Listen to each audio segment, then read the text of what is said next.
Assalamualaikum warahmatullahi wabarakatuh. Ketemu lagi dengan Bang Jay di Yuna Sehat Jiwa.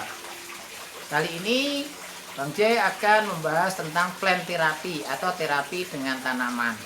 Tapi sebelumnya Bang Jay ingin mendoakan semoga semua yang setia menonton video ini diberikan kesehatan, keselamatan, baik sehat fisik maupun jiwanya, serta diberikan rezeki yang banyak. Dan tidak lupa semoga dipermudah segala urusannya dan pekerjaannya, ya. Dan jika menonton video ini, Bang Jay sangat berharap tontonlah sampai akhir, jangan di-skip supaya dapat manfaatnya. Dan jika Anda suka, kasih like. Dan jika Anda ingin nge-share ke teman, keluarga, silahkan, karena ilmu manfaat itu harus disebarkan, nggak bisa untuk diri sendiri, ya. Dan Bang Jay sangat berharap bahwa mengikuti sampai akhir ini bisa membuat teman-teman semua yang melihat video ini ada minat untuk menanam tanaman, ya. Untuk apa? Ya, mengurangi stres kita, apalagi stres terhadap pekerjaan, ya. Nah, kita menggunakan taman sebagai terapi itu maksudnya apa? Ya, kita mencoba menyusun tanaman yang kita miliki itu sedemikian rupa secara alami, tentu dengan pola alami, apalagi ditambah dengan gemericik air dari air terjun, itu akan menambah kerilekan kita, ya. Karena apa? Ya, situasinya jadi sejuk, ya, santai, rileks. Jadi tingkat stresnya juga berkurang. Kenapa? Ya karena dengan situasi seperti ini hormon kortisol akan turun. Sementara hormon kortisol itu kan bisa membuat kita tambah berat stresnya. Dan ketika itu terjadi, ya stres kita menurun. Nah, terapi tanaman ini bisa dilakukan oleh semua kelompok umur, baik usia tua, muda, dan status sosial ekonomi, ya. Semua status sosial, baik itu kaya, miskin, semuanya dapat, ya. Dan manfaatnya sangat luar biasa sekali, teman-teman, ya.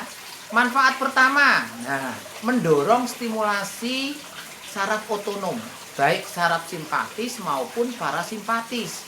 Di mana kadang-kadang kita harus mempercepat kerja, memperlambat kerja saraf, terutama pada organ-organ yang kerja sendiri tanpa kontrol dari kita, misalnya pembuluh darah, kelenjar, kemudian usus, jantung, paru-paru. Nah, ketika kita berada di posisi rileks terus karena menikmati yang namanya tanaman hias ini, maka akhirnya apa? Organ itu akan kerja lebih baik. Nah, kalau lihat manfaat itu, kalau belum suka tanaman hias, silahkan mulai menyukainya, ya, karena kesehatan fisik kita pasti akan terjaga.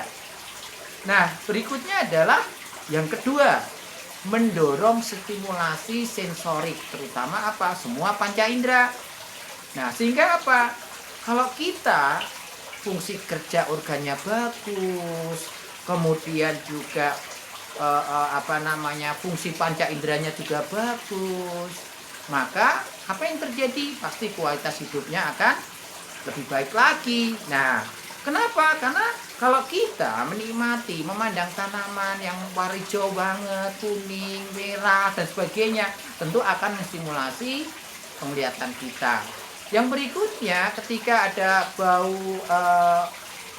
harumnya bunga, itu akan menambah apa? Stimulasi penciuman. Kemudian ketika kita meraba daunnya yang lembut, bunganya, itu akan menstimulasi apa? Sentuhan kita, taktil kita. Dan kadang-kadang juga ada berhasil buah, kan, dan kita bisa mencicipinya. Manis, ya, asam. Itulah manfaat dari mempunyai hobi tanaman hias. Kita bisa menikmatinya, bahkan bisa meningkatkan atau menstimulasi panca indera kita supaya fungsinya jauh lebih baik, ya. Jadi mulailah belajar merawat tanaman, mencintai tanaman itu supaya juga diberikan hal yang luar biasa untuk kita dari tanaman itu. Nah, Kemudian meningkatkan ambulasi, ini yang ketiga. Ambulasi ini tentu memungkinkan kita itu bergerak teman-teman, jadi tidak satu posisi, ya ke sana kemari, ya ngangkat pot, membersihkan rumput, mencari hama atau gulma, ya, kemudian menanam. Nah, memupuk itu membutuhkan kita jalan ke sana kemari, itu yang bikin kita jadi lebih sehat lagi karena ada aktivitas bergerak ya. Kemudian berikutnya yang keempat, memiliki kenangan yang positif. Tuh, kok bisa? Kayak apa aja pergi ke mana sama pacar gitu, kemudian ada kenangan positif.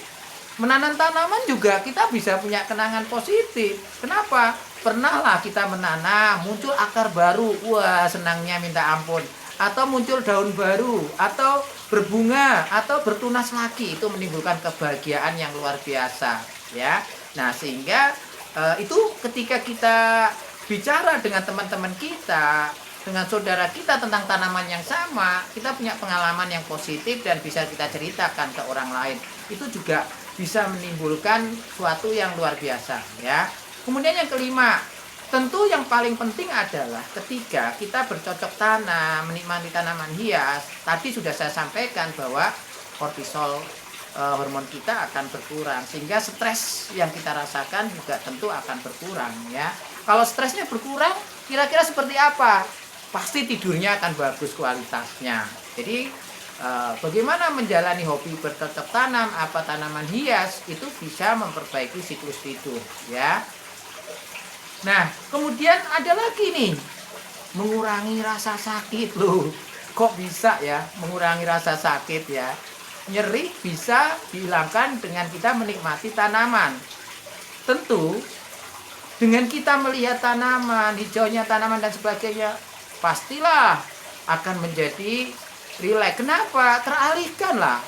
Bagaimanapun rasa tidak nyaman akibat nyeri itu bikin stres, bikin cemas.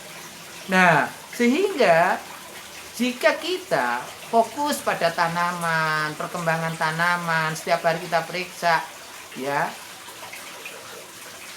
tanpa disadari, kita nggak inget lagi rasa nyeri itu, teralihkan, sama dengan distraksi imajeri sebenarnya ya. Kita tapi menggunakan tanaman seperti itu. Nah, kemudian meningkatkan memori loh. Memang mengingat jenis-jenis tanaman tentu tidak ya.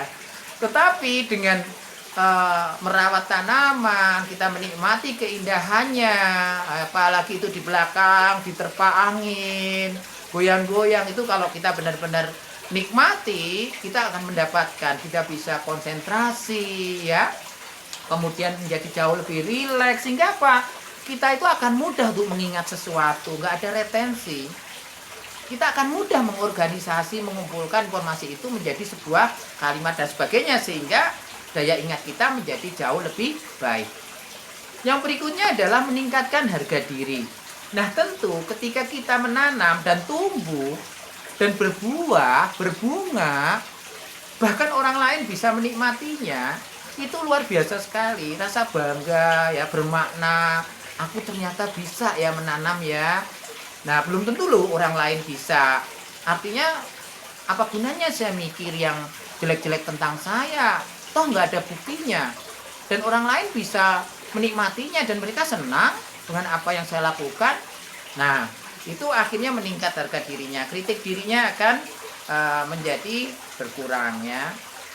Kemudian apa, jika seorang lansia yang mengalami kepikunan atau demensia dipaparkan atau dilibatkan dalam terapi tanaman ini atau plant terapi ini, apa yang terjadi? Dia akan bisa mengurangi agitasi. Agitasi itu apa? Suatu keadaan di mana orang itu tidak nyaman, tidak bisa duduk tenang, mundar-mandir, wajahnya tegang, kalaupun cerita itu tidak banyak karena terhambat. Ring perhatiannya nyempit karena cemas. Maka dengan tanaman itu dia bisa jalan-jalan, menikmati taman ya. Kemudian dia bisa keliling, melihat hijaunya daun dan sebagainya, bunga-bunga. Maka fungsi kognitifnya membaik. Apa? Dia mampu fokus, konsentrasi, bisa memahami informasi. Akhirnya apa? dia mudah mengingat, terutama hal-hal yang sederhana terkait aktivitas hariannya, dan tentu bisa mengambil keputusan yang baik. Nah, sehingga apa? Lansia ini tidak akan gelisah, tidak akan bingung ya. Nah, berikutnya apa? Memperbaiki interaksi sosial. Kok bisa? Nah, bisa jadi suatu saat nih ya, tiba-tiba kumpul nih dengan grup ya sesama pecinta anggrek, pecinta aglonema. Mereka ngobrol dong pengalaman masing-masing ya, akhirnya menjadi akrab dan sebagainya. Nah, tentu ketika seperti itu terjadi, ya mau tidak mau nambah teman, nambah saudara, yang tentu sepengalaman, seide, segagasan, satu hobi itu luar biasa sekali menimbulkan bahagia. Itu kira-kira informasi yang saya sampaikan hari ini. Tentu saya berharap ini menjadi ide menarik ya, terutama bagi lansia atau usia lanjut atau siapapun yang belum punya hobi menanam. Tentu mulai mempunyai hobi menanam, walaupun ya nggak banyak tanamannya, yang sudah punya tanaman rawat dengan baik supaya bisa menikmati hasilnya. Dan tentu kita berharap teman-teman bisa mengikuti berita-berita terupdate dari Bang Jai di Yona Sihat Jiwa. Maka jangan lupa di subscribe ya, dan aktifkan loncengnya, serta kalau suka tolong di like ya, dan satu lagi tolong di share ke teman-teman. Itu saja, semoga manfaat, sampai ketemu.